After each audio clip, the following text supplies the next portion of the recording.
Next, we're going to hear from National Geographic's Pristine Seas. Their goal is to try to protect 30% of our ocean by 2030, slowing climate change, preserving biodiversity, providing sources of food and income, and yes, quite literally saving the planet. Without the ocean, human life on Earth would be impossible. But increasing overexploitation and global warming are destroying biodiversity and bringing the ocean to a tipping point beyond which we may never recover. The global catch of wild fish has been declining since 1995, and 90% of the large animals in the ocean are gone. Coral reefs and other marine ecosystems that provide food security and other key benefits for hundreds of millions of people are being destroyed by ocean warming and acidification. The loss of biodiversity, together with climate change, is the most urgent global crisis affecting our planet. Our solution is marine protected areas, or MPAs, in which fishing and other damaging activities are banned. MPAs are like national parks in the sea and provide an essential part of the solution for three of the major problems affecting humanity. First, the biodiversity crisis. Second, food security for a growing population. And third, climate change. Despite humanity's absolute dependence on a healthy ocean and the proven benefits of MPAs, only 7% of the ocean is currently protected. We need to protect at least 30% of the ocean by 2030 to prevent the collapse of our ocean life support system.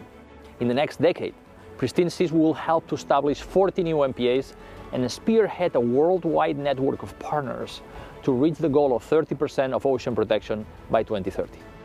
They are the most cost-effective mechanism to restore ocean life and all the benefits it provides to humanity.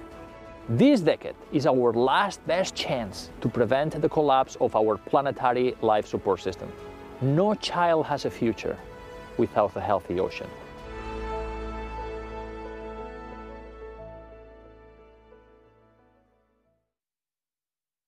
Very good to see that. We now turn to a group that aims to try to eradicate the mosquito-borne diseases that threaten 40% of the world's population. The World Mosquito Program uses really an ingenious method to try to stop transmission that succeeds where past attempts have failed. 10 years after they first went to work in Queensland, Australia, the area is still free of dengue fever. Let's hear from the World Mosquito Program. 40% of the global human population is at risk of acquiring a virus transmitted by the Aedes aegypti mosquito this year. All diseases that can have devastating consequences for people and communities that they infect.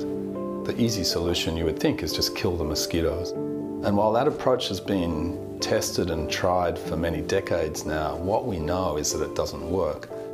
We have a solution that's almost the opposite of trying to kill mosquitoes. We actually grow mosquitoes in the laboratory and release them into communities. The mosquitoes we release contain a naturally occurring insect bacteria. It's called Wolbachia. We release mosquitoes that contain Wolbachia into the population where we're wanting to treat, and then that Wolbachia spreads itself into the mosquito population and maintains itself there. And what we find, without having to kill the mosquitoes, is that they become harmless to people.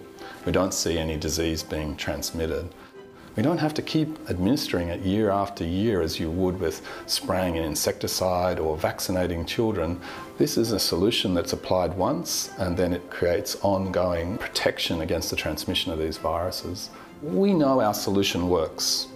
Our challenge now is to really scale it up and get it to the people that need it throughout the world. Over 100 countries around the world where these diseases are creating havoc at the moment. And with the addition of this funding, we're able to then allow those countries to get access to this technology to help improve the health of their populations. I'm hoping that people will be willing to work with us and come along on the journey that we believe is in front of us to get rid of these diseases once and for all.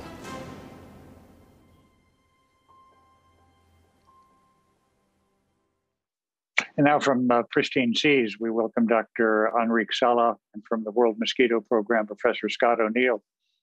Thank you both, gentlemen, for being with us. And let me address this first question to both of you. Mr. Sala, you would go first, then Professor O'Neill. the prospect of $100 million must encourage a lot of dreaming. And I wonder what kind of dreams, what kind of plans does that kind of prospect instill in you, and how would it enable you to take a series of dramatic steps right now? Mr. Sala. Well, thank you, Scott. Well, first of all, we would like to thank the MacArthur Foundation for selecting us as one of 6 finalists for this competition. And we need more than $100 million if we are to prevent the collapse of our life support system and avert a humanitarian crisis. But the MacArthur Foundation, through this process, pushed us to think bigger. And we were able to put together a plan that goes from creating more protected areas in the ocean to actually achieve the global target of 30% of the ocean protected by 2030, which is what the science is telling us we need. And so we've been able to expand our coalition of world-class partners. And now we are eager and ready to go. So we thank the MacArthur Foundation for pushing us to think bigger. Professor O'Neill? Yeah, so $100 million is a lot of money. But the problem, as Enrique was saying, the problem that we're facing, both of us are trying to address, is very large. And for us, we've developed something that is an innovative, disruptive solution to a very old problem. And really, as we speak, people are suffering from the diseases that these mosquitoes transmit. We've got a solution, and this sort of money is the ability to really accelerate adoption of this solution globally and to bring it to communities that need it as quickly as possible. Mr. Sala, help us for maybe the umpteenth time that demonstrably we could use the reminder, how pristine seas can lead to healthier humanity. Well, everything we need to survive depends on the work of other species and the ecosystems they create. The oxygen we breathe, which comes mostly from microbes and algae in the ocean, the food we eat, the rain that waters our crops. We know that if we don't take decisive action now, the consequences are going to be catastrophic beyond human imagination. So if we don't restore our balance with the ocean and with nature, everything we care about is going to be affected. Our health, our food, our economy, everything. Our solution, though, is a solution that works. I know because I have seen it. I have seen the dead Mediterranean Sea of my childhood come back to life thanks to a marine reserve. I've seen a coastal town create hundreds of jobs and enjoy the economic benefits of increased tourism inside this reserve and better fishing around it. And this is a solution that benefits all of humanity, especially the 1.5 billion people that depend on a healthy ocean for their livelihoods. And when it's in place, its impacts are forever. Professor O'Neill, it's the World Mosquito Program, but really the important building block is the local community, isn't it? Almost family by family.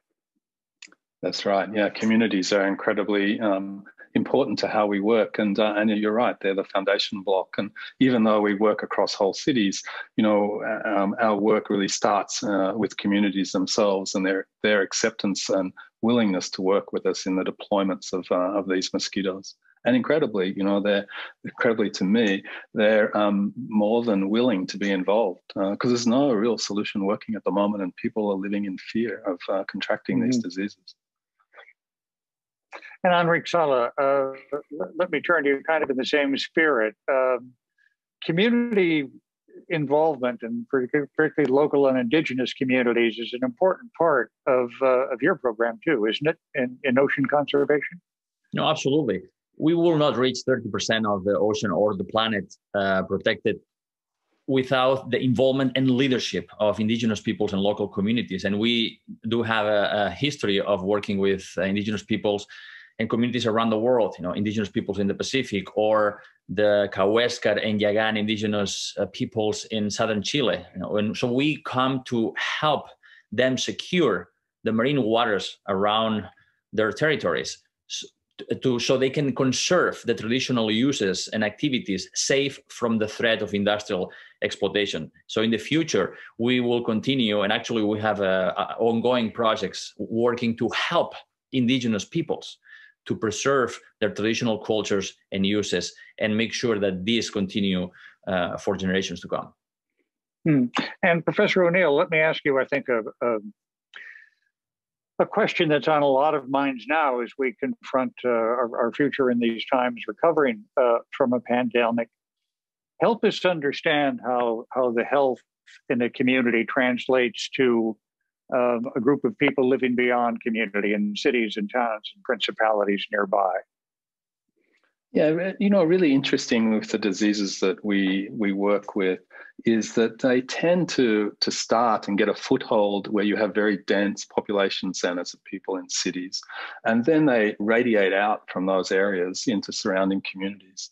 And so you can almost think of it as like a fried egg. And so if we can treat and eliminate disease in those central cities, we have a knock-on effect to the communities around those areas. And so that we should be able to see impacts that are much bigger than just the areas we treat. And I think a question that certainly is on a lot of minds right now, we've seen, to be sure, a vaccination program for the coronavirus vaccine here in the United States, which I'm sure could have been improved, but has nevertheless, as we at the moment, has been able to successfully vaccinate scores of millions of Americans. Have we learned something about what's within our capability over the past year, as well as we've been reminded of our frailty and our divisions? Let me throw that one to both of you, if we could. Yeah, I think we have learned some things. Unfortunately, not all of those things I think have been totally positive. I live in a developing country myself in Vietnam, and nobody's being vaccinated in Vietnam at the moment. And so there's equity issues that are being felt around the world. We know how difficult it is to get vaccines out at scale in particular countries. But where we have had success, we're seeing people come together and to rally around a common cause. And I think, that's a wonderful thing that's happened out of the tragedy of the COVID pandemic. The diseases we work with, though, aren't getting that attention. And if you like, there's been a COVID-like pandemic going on now for over 100 years for diseases like dengue with no vaccine, no treatment. And so, the equity around that is something that motivates me personally. Yeah. And Mr. Sala, I wonder if you have reflections on that. Yeah, I think that this pandemic has been the loudest wake-up call, the loudest reminder that we are not apart from nature. And we need to remember that this coronavirus jumped from a wild animal to a person in China. And thanks to our globalized lifestyle, it spread like wildfire around the world. And we had infectious diseases before that also came from encroaching upon natural habitats. So what we need to learn from this pandemic is that preventing, that is, protecting more of nature, restoring degraded ecosystems, is going to reduce the risk of future pandemics. And protecting that 30% of the planet that we need is so much cheaper than having to respond.